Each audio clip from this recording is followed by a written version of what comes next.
పెళ్ళీడికొచ్చిన కూతురు గురించి తల్లిదండ్రులు రకరకాల ఆలోచనలు చేస్తారు.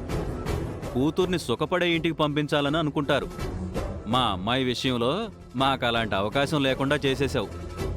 మీరు కోటీశ్వరుల సంబంధం చూసి మీ అమ్మాయిని ఏడంతస్తుల మేడలో పెట్టినా, అంతఃపురం లాంటి ఇంట్లో పెట్టినా సుఖంగా ఉండలేదన్నయ్యా. మనసిచ్చిన వాడి దగ్గర మాత్రమే సంతోషంగా ఉండగలుగుతుంది.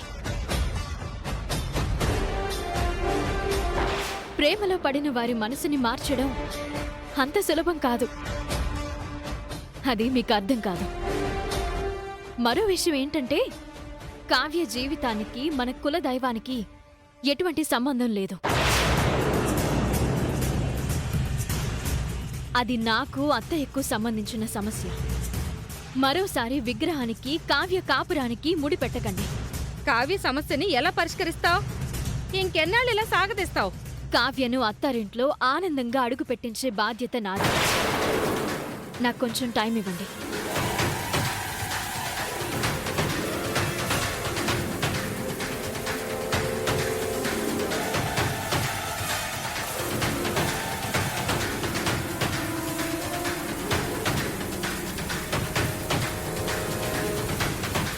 అంతా విన్నారుగా? విన్నాం.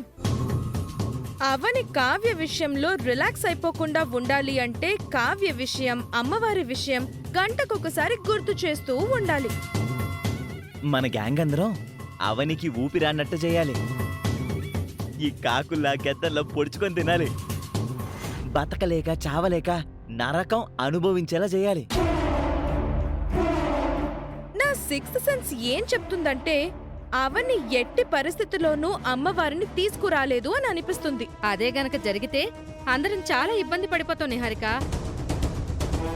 ఇబ్బంది పడ్డం మాత్రమే కాదు, మన ఇంట్లో పెద్ద ప్రళయమే వస్తుంది.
నువ్విలా నా గుండెల మీద వేలాడ్డావు నాకెలా అనిపించిందో తెలుసా శ్రీకర్? నేను నీకోసమే బయలుదేరాను అలేఖ్య, నేను నీ దగ్గరికే వస్తున్నాను అలేఖ్య అని ఏదో సంకేతం పంపించినట్టు అనిపిస్తుంది.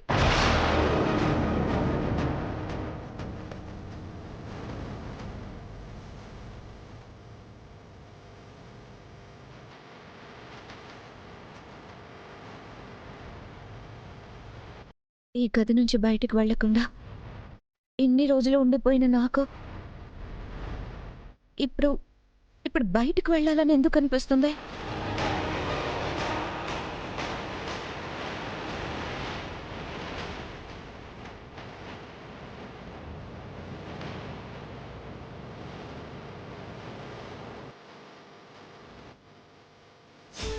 అక్క, ఏంట్రా?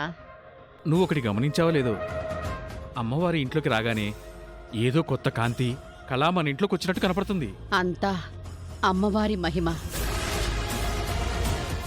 ఇంకెన్ని అద్భుతాలు జరుగుతాయో ఏంటో.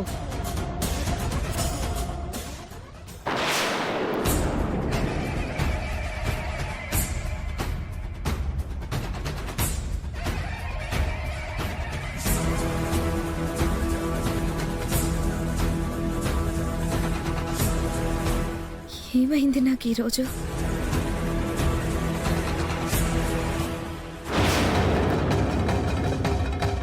వేదవతి గారింట్లో ఉండవలసిన ఈ మహిమగల విగ్రహం నా ఇంటికి చేరడం వెనుక పెద్ద కారణమే ఉండుంటుంది. అమ్మా అమ్మా అమ్మా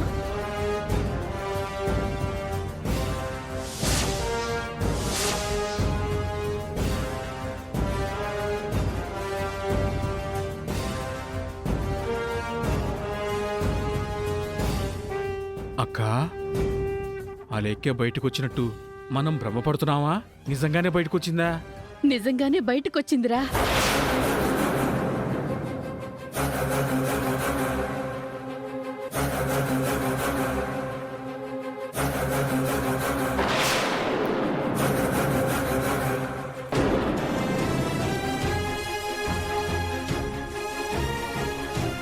ఇది కళ నిజమా అన్నట్టుందమ్మా.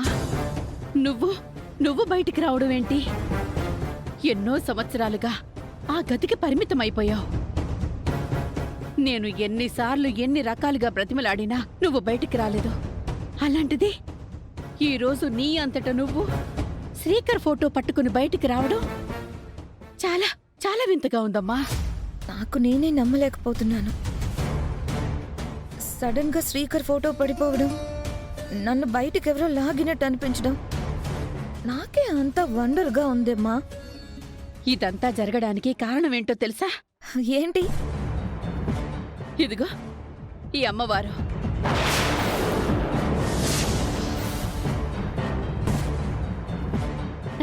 రామ్మా, చూదురా. అన్నపూర్ణాదేవి, నీ అత్త వేదవతి ఇంట్లో కొలువై ఉన్న అన్నపూర్ణాదేవి. అవునా? ఎలా వచ్చిందో తెలియదు కాని మన పొలంలో కనిపించింది. అందుకే ఇంటికి తీసుకొనొచ్చాను. ఫ్యూచర్లో ఆ ఇంట్లో ఈ అమ్మవారికి పూజలు చెయ్యబోయేది నువ్వే. జాతకం కలవని దానివైనా ఆ ఇంటికి కోడలివి నువ్వే.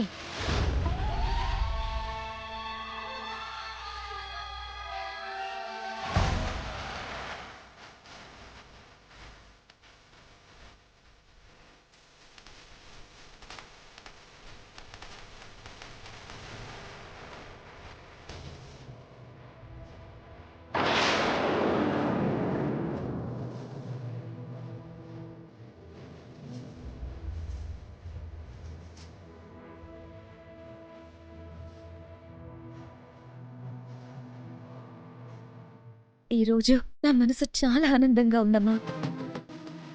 గాలిపటం ఎగిరినట్టు, మనసు గాలిలో తేలిపోతున్నట్టు అనిపిస్తుంది. ఇక నుంచి మనకన్నీ మంచి రోజులే తల్లి. అయితే శ్రీకర్ నన్ను పెళ్లి చేసుకుంటాడా? విగ్రహం మన దగ్గరికి చేరిందంటే నువ్వు కోరుకున్నవన్నీ జరుగుతాయి. ఇక మీదట నువ్వు ఆ గదిలో బందీగా ఉండవలసిన అవసరమే లేదు. స్వేచ్ఛగా విహరించొచ్చు. ఈ పెళ్లి కూతురు బట్టల్లో అసలు ఉండాల్సిన అవసరమే లేదు. ఒకేసారి మండపంలో పెళ్లి బట్టలు కట్టుకోవచ్చు. మ్మ్. శ్రీకర్ వచ్చే వరకు నేను ఈ బట్టల్లోనే ఉంటాను.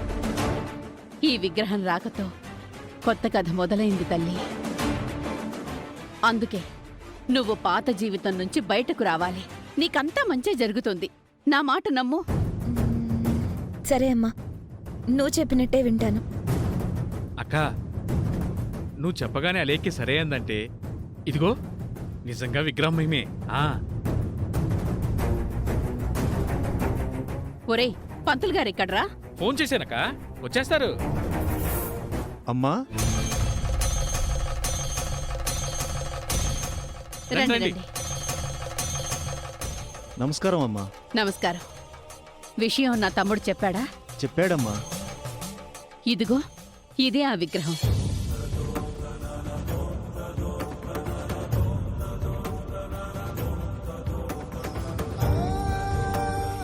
అన్నపూర్ణాదేవి మీ ఇంటికి రావడం శుభసూచకం, మీ అదృష్టం.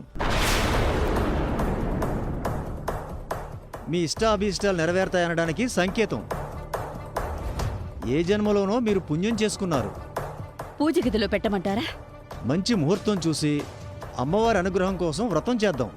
ఆ రోజున పూజ గదిలో పెడుదురు. అప్పటి వరకు బయటే ఉంచండి. ఎలాంటి దోషమూ లేదు. సరే పంతులు గారు, అనుగ్రహ వ్రతానికి తొందరగా ముహూర్తం నిర్ణయించి చెప్పండి. సరేనమ్మా, ముహూర్తం చూసి కబురు చేస్తాను. మంచిది. ఇక నాకు సెలవు. ఈరోజు అమ్మవారి వలన ఒక అద్భుతం జరిగినట్టయింది.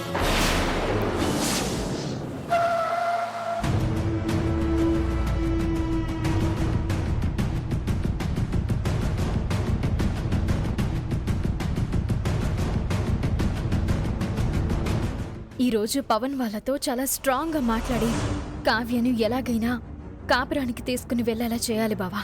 నిన్ను చూస్తుంటే ఏమనిపిస్తుందో తెలుసా? మా ఇంటి కోసం త్యాగాలు చేయడానికే పుట్టినట్టు అనిపిస్తుంది. ఏ జన్మలోనూ మీ దగ్గర నుంచి లాభం పొందినట్టున్నాను బావా. అందుకే ఈ జన్మలో వడ్డీతో సహా బాకీ తీర్చుకుంటున్నాను. నీ తల మీద ఎన్ని బాధ్యతలున్నాయో తెలుసా? అన్నిటికీ మించి పౌర్ణమి వచ్చేలోపు అమ్మవారిని కనుక్కొని ఇంటికి తీసుకురావాలి. లేదంటే అమ్మ మనకి దక్కదు. ముందు ఆ విషయం వదిలేసి పవన్ కావ్యాల విషయం గురించి ఆలోచిస్తున్నావేంటి? ఆ విషయం గురించి ఆల్రెడీ నేను ప్రయత్నం మొదలుపెట్టాను. అది ఇంటికి వెళ్ళగానే చెప్తాను బావా. ముందు నేను కావ్య సమస్యని పరిష్కరించాలి.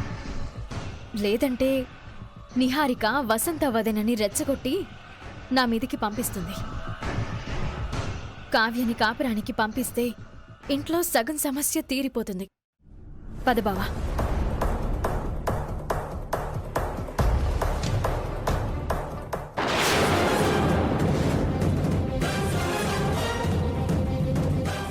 ఏమండి?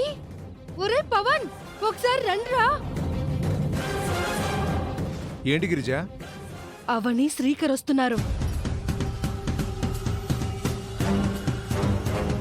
కావ్య గురించి మాట్లాడడానికి అయ్యుంటుంది. అంతేగా మరి. మనం అస్సలు తగ్గొద్దు. సరే అమ్మా. అవని మాటలు పంచదార పాకంలా చాలా తీయగా ఉంటాయి. ఆ మాటలకి నువ్వు పడిపోవద్దురా. లేదమ్మా, స్ట్రిక్ట్ గానే ఉంటాను. పదండి.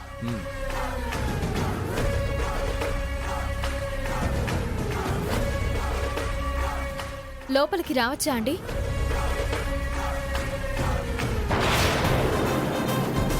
గుమ్మం దాకా వచ్చిన వాళ్ళని పొమ్మంటామా ఏంటి? తండ్రి కొడుకుల కంటే ఈవిడ బాగా ముదురు.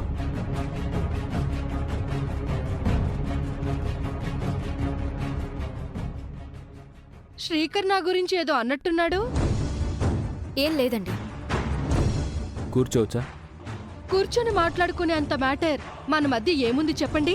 కావ్యనలా మాటి మాటికి పుట్టింటికి పంపించడం భావ్యంగా ఉందా మీకు? మాకు ఇవ్వాల్సింది మాకు ఇచ్చేస్తే కావ్య ఆ ఇంటికి రావాల్సిన అవసరం, మీరు ఈ ఇంటికి రావాల్సిన అవసరం ఉండదు కదా.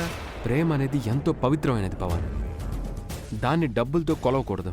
కానీ అవసరాలైతే డబ్బులతోనే ముడిపడి ఉన్నాయి కదా శ్రీకర్ గారు. నువ్వు కావ్యని ప్రేమించే సమయంలోనూ ఇలానే ఉన్నావా?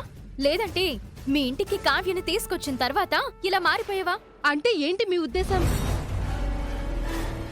మా కొడుకు మనసుని మేం మార్చేసామనుకుంటున్నారా ఏంటి? అంతే కదా మరి. మీకేం కావాలండి? మీ అబ్బాయి మీ కోడలతో సంతోషంగా ఉండడం కంటే ఆనందం ఇంకెందులో ఉంటుంది? ఇలాంటి ప్రవచనాలు దయచేసి మా దగ్గర చెప్పకండి. మీరేదో సెటిల్మెంట్కి వచ్చారనుకున్నాం. ఇలాంటి సెంటిమెంట్ డైలాగ్స్ చెప్పడానికి వచ్చారనుకోలేదు. చూడు పవన్, కావ్య నీ గురించి చాలా బాధపడుతుంది. సరిగా భోజనం చేయడం లేదు, సరిగా నిద్రపోవడం లేదు. తన ధ్యాసంతా నీ మీదే ఉంది. మీ ధ్యాస మాత్రం కాసుల మీద ఉంది.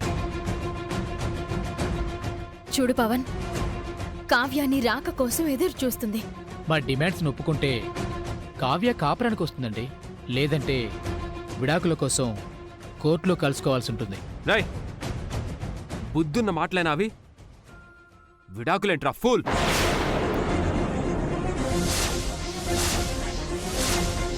నిన్ను నమ్మి నీతో తాలి కట్టించుకున్నందుకు ఇలా చీప్గా మాట్లాడతావేంట్రా? మర్యాదగా మాట్లాడండి.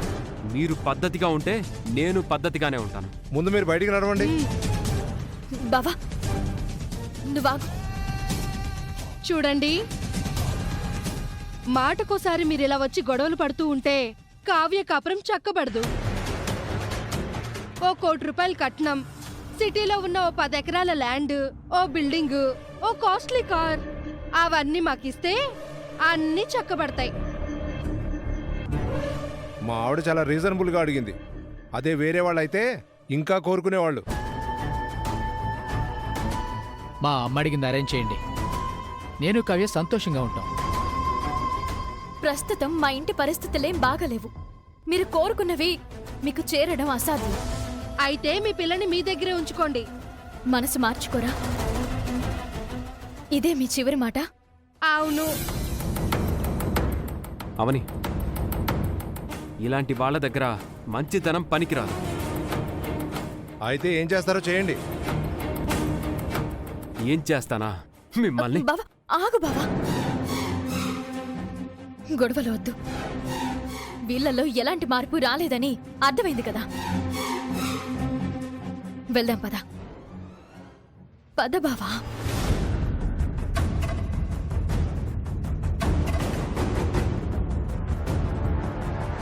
సంధి కుదుర్చుకోవటానికి వచ్చారనుకున్నాను. మనం కోరినవి ఇవ్వటానికి వీళ్ళకి మనసు రావడం లేదు. రే, ఆ ఇంట్లో ఉన్న పెద్దవాళ్ళ బుద్ధులు తెలుసుకొని పిల్లని ప్రేమించినా బాగుండేదిరా. అవునరా, అంత పెద్ద కోటీశ్వరులు అయినా సరే వాళ్ళ దగ్గర నుంచి కాసుల వర్షం కురిపించుకోలేకపోతున్నావురా. మనకున్న టెన్షన్లో వీళ్ళతో పంచాయతీలు అవసరం. ముందు విగ్రహం ఎక్కడుందో తెలుసుకునే ప్రయత్నం చేద్దాం. పద. అది కాదు బావా. ఎక్కు.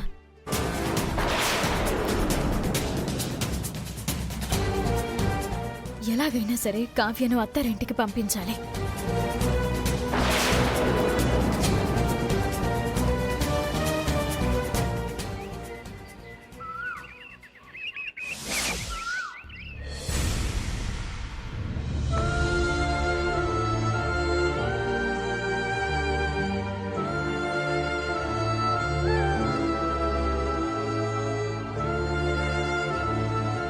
ఏం చేస్తున్నావు? విగ్రహం గురించి వెతికే ప్రయత్నంలో భాగంగా సిరిపురం ఊరిలో కొందరి పేర్లు, వారి ఫోన్ నెంబర్లు, అలాగే సిరిపురం చుట్టుపక్కల గ్రామాలలో కొందరి పేర్లు, వారి నెంబర్లు కలెక్ట్ చేశాను. ఆ ఫారెన్ విధవలు అక్కడే చనిపోయారు కాబట్టి ఆ సరౌండింగ్స్లోనే ఎవరో ఒకరికి విగ్రహం దొరుకుంటుంది. ఈ నెంబర్లకు ఫోన్ చేస్తే ఎవరో ఒకరికైనా అమ్మవారి గురించి సమాచారం తెలుస్తుంది.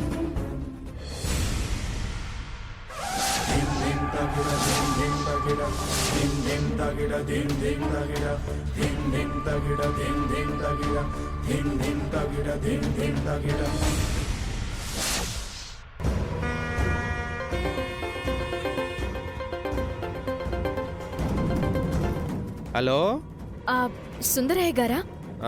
అవునమ్మా, సుందరయ్యనే. మీరెవరు? నేను హైదరాబాద్ నుంచి చేస్తున్నానండి. నాకొక సమాచారం కావాలి. మీరేమైనా హెల్ప్ చేయగలుగుతారేమోనని ఫోన్ చేశాను. చెప్పమ్మా. ఈ మధ్య సిరిపురం జంక్షన్లో యాక్సిడెంట్ జరిగి కొందరు చనిపోయారు కదా. అవునమ్మా. ఆ రోజు వాళ్ళు అన్నపూర్ణాదేవి విగ్రహాన్ని పట్టుకుని వెళ్తున్నారు. వాళ్ళు కాలిపోయిన తర్వాత ఆ విగ్రహం మిస్ అయింది. మీకు ఆ విగ్రహం గురించి ఏమైనా సమాచారం తెలుసా? అబ్బే, మనకు అలాంటివేం తెలియదమ్మా. అవునా, సరేనండి.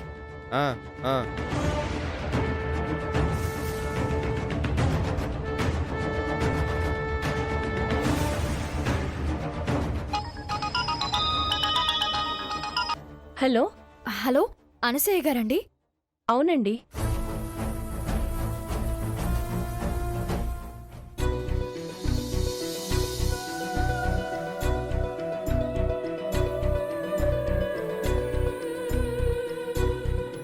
కొన్ని సంవత్సరాలు టీలు, కాఫీలు, టిఫిన్లు, భోజనాలు అన్నీ రూమ్లోకే వచ్చాయి. ఈరోజు నువ్వే బయటకొచ్చేసావు. చాలా చాలా హ్యాపీగా ఉంది అలెక్య. ఆ శ్రీకర్ తొందరగా రావాలి, నీ పెళ్ళైపోవాలి. వెంటనే నా సరోజాతో నా పెళ్ళైపోవాలి. అమ్మా అన్నపూర్ణాదేవి, కరుణించు తల్లి, కరుణించు.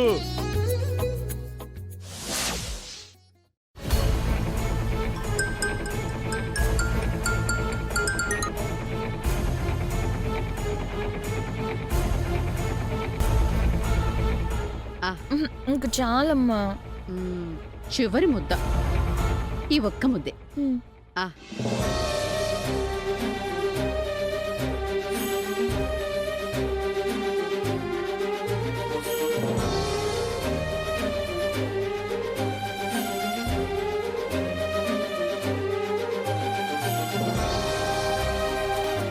అమ్మా ఏంటమ్మా? ఒక్కసారి గుడి దగ్గరకు వెళ్ళొస్తాను. ఎందుకమ్మా? నా భర్త కట్టిన తాళిని నేను చూసుకోవాలి. ఇప్పుడెందుకులేమ్మా? చూసి చాలా కాలం అయింది. చూడాలనిపిస్తుందమ్మా.